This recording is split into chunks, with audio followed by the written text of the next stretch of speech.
And welcome back. In this lecture, I want to walk you through a case study, exciting, real data, real life stuff. I'm really into research. And I think that when I say I'm really into research, it doesn't mean I love researching stuff. I think it's really important.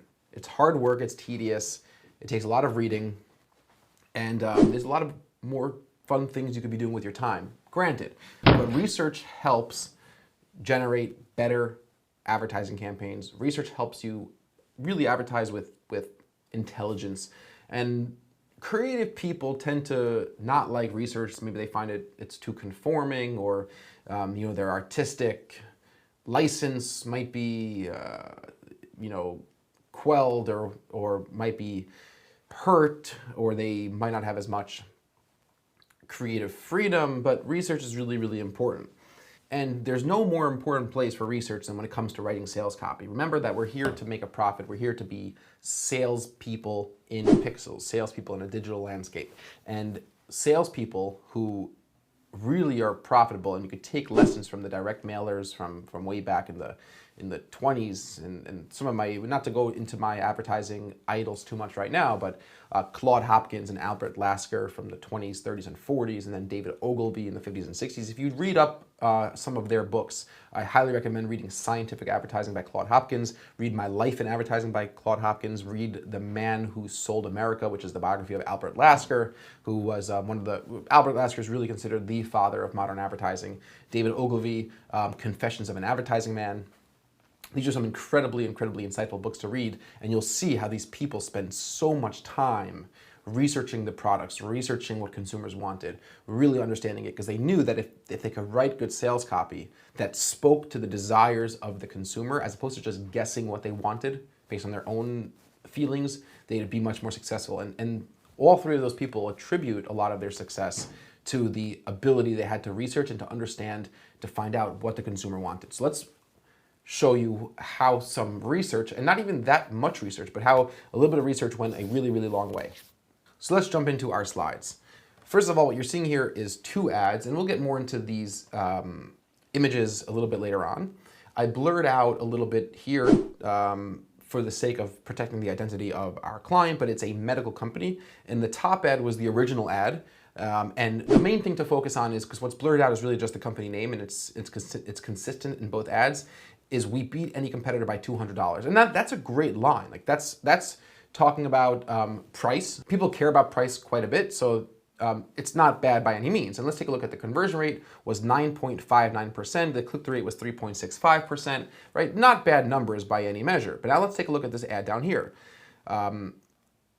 Clearance sale up to 70% off. That line we've tested, and we saw that it did not make much of a difference between that and will beat any competitor by $200. But here's the main difference: all lightweight models on sale. And in the description, all of our ultra lightweight oxygen tanks are on sale, limited time only. The battery will last all day, right? These are the main differences, talking about battery power and talking about the lightweight models. And if you look at conversion rate, our conversion rate is 24.33% and click-through rate is 6.3%. So the click-through rate almost doubled. The conversion rate more than doubled, almost tripled, right? That's incredible. And of course, you're not going to typically see results like this, but this is why it's a case study. This is why it's worth talking about, because the only way we were able to accomplish this was with some research. So just briefly, this was a client who sells medical devices online, quite a large ad spend. We're actually managing 6 different accounts, 3 Google Ads accounts, 3 Bing accounts, spending a lot of money. The way this business works is 90% of the leads call to speak with a specialist. So they run a call center, they run a number of call centers. The sales team is then responsible for selling the product. So there's no e-commerce, no sales happen online, no one's checking out and buying a product online, and there's around 15 salespeople per company, and it changes here and there. So we got this client, and the client told us that the most important thing for this business, and the thing that their customers care the most about, is price. Because we have a lot of conversations with our clients up in the beginning when we bring on a new account, and the client repeatedly told us that price is the most important factor. Customers care about price, which is why we went to write ads that talked about 70% off and will beat any competitor by $200 and these other types of deals, which were all true, and they worked, and it was a profitable campaign, sure. But we're always hunting for more profit. That's what we want to do. Squeezing more profit, get better over time. That's our job. That's what clients hire us to do. So we decided after a few months saying, hey, your salespeople are taking phone calls. We're generating, I don't know, 50, 70, 150, 250 leads a day in some cases.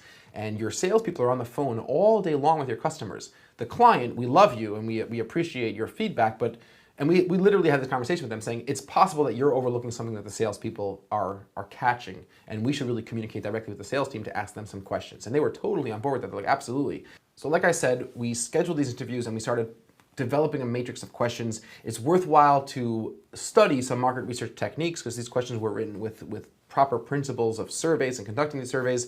And we got on the phone with each of the salespeople. You're just seeing here a sample of the salespeople, and we asked them some pre-prepared questions. Every single person got the exact same questions. And some of them were, are leads typically buying for themselves or for a patient, friend, significant other? It was important for us to know, are people buying these medical devices for their parent or for themselves? Because that would change how we want to market. How often do people ask about insurance coverage? These are just a few of the questions we ask about how important price is to people. Are you proactively using any specific sales techniques on your phone calls? We wanted to maybe, and actually we went in and helped train these salespeople close better over the phone, close more deals, which was pretty cool. And most of the salespeople were saying that they're not employing any specific techniques in selling, which was a big mistake. But then we asked them a really, really important question. What product features seem to be the most important features to your customers? And the answers were pretty amazing. Every single salesperson we asked said the same two things: weight and battery life, how heavy the unit was and how long it lasted. And there were other potential features like the warranty, the colors, shipping speed, return policy, price. Only one salesperson said price was in the top most important factors, which meant that while price was a strong consideration, the client wasn't wrong, it wasn't the strongest consideration. People would rather pay more for a lightweight unit, one that had long battery life. Those were the features that they were really on the hunt for. But again, remember that the client told us that the price was really the one and only thing the customers really cared about. But these interviews that we conducted were extremely valuable time spent, and I'm going to show you how we actually put that, we translated what we did into value. But first we had to go and now put this research information into action. We had to put it into action because now we learned something that we didn't know. We had these interviews and we understand that battery life and weight are the most important features and factors for a customer as told to us by the salespeople themselves. So now let's go take a look at these ads again. The second ad incorporates what we learned. We talked about a battery that will last all day, and we talked about our lightweight models. The word lightweight and battery power does not show up at all in the previous ad. A 9.59% conversion rate, 3.65% click-through rate versus a almost triple the conversion rate, and a much higher click-through rate, which is the main factor to look for, because conversion rate could also have been to factors in the landing page that we changed. We also changed copy on the landing page to reflect our battery power and the lightweight units that we sell, so that the conversion rate reflects changes made on the landing page. But click-through rate is just a metric based on impressions and clicks of your ad. So we see the click-through rate, CTR, almost doubling, which is just a function of the actual ad itself and what we wrote in the ad. Now, if you're an agency or you're managing campaigns for a clients who pay you to do good work for you, or if you work at a company and you're learning for your company, or you just do this for yourself, it's important to not only see these good results, but you have to be able to verbalize these results. And we not only verbalize the results, but also show the client or show your boss or show the company that you're doing this for what an increase in click-through rate or conversion rate really means for your business. And it solidifies that relationship with them, and it also concretizes, it makes it much clearer exactly the monetary financial gain that your research and then your A/B test and your implementations actually produced for the company. So we put this together in a spreadsheet. I'm going to give you a template like this. I'm going to share this with you. I'm going to give you this resources in the resource section. I'm going to give you this Google Sheet template, and you could use it to plug and play your own numbers and to show your own clients exactly how this works, or exactly the performance improvements, what it's done for the business. So what does all that research mean? So we created a spreadsheet, and again, I'm going to give you this template. So the original copy, we based it on cost per conversion. The original copy had a cost per conversion of $58. The new copy had a cost per conversion of $39. And this might be slightly separate date ranges than what we were looking at in the previous slide. The numbers might be a little bit different. But these were numbers taken on a 30 or 45-day window. I don't totally remember. So looking at the conversions per day, right? So assuming $150 conversions a day. Let me just open up my laser pointer here, helps me. So looking at 150 conversions a day, you multiply that by 30 to get your conversions by month, by 365 to get your conversions per year. Your cost per day is $8,700, right? Because your cost per conversion is $58, multiplied by $150 gives you $8,700 cost per day. And these were accurate numbers for any given one of the given accounts. It was actually one of the campaigns in an account. Cost per month, which is multiplied by 30, $269,000. Cost per year, $3.2 million a year. And then you just do the same thing for the new copy that had a $39 cost per conversion.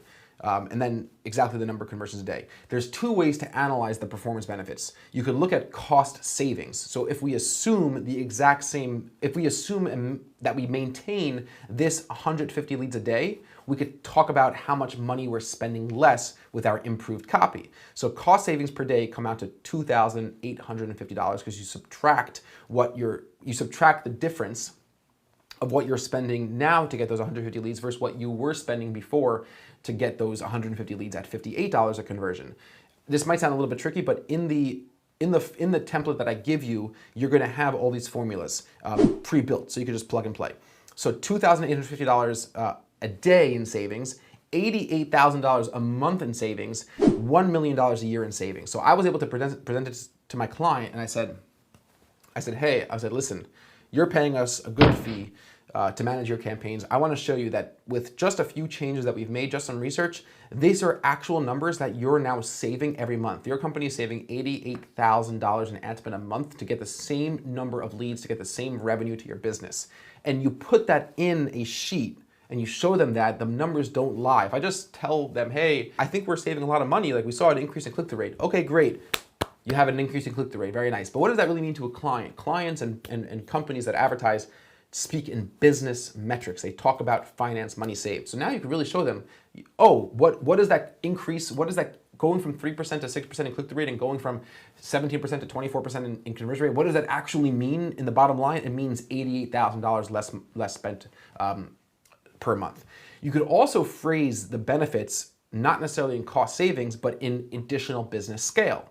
So if you want to assume that we'll spend the same amount of money, right, we'll continue to spend that $8,700 a day or $5,850 a day in the new copy, with the new copy, we could calculate based on this very simple formula how many additional leads we'll generate. And if you want to take it one step further and tell your client exactly how much money in revenue or in profit you're going to get with this increase in leads, you could just simply take that 2,265 number or the whatever number of leads you're going to generate in addition per month and multiply it by your average profit per lead, for example. So let's say we know 2,000. So we have 2,265 new leads with the same level of spend. And let's say for this client, your average profit per lead is $150. So you multiply 2,265 by 150, and you're going to get 339,750.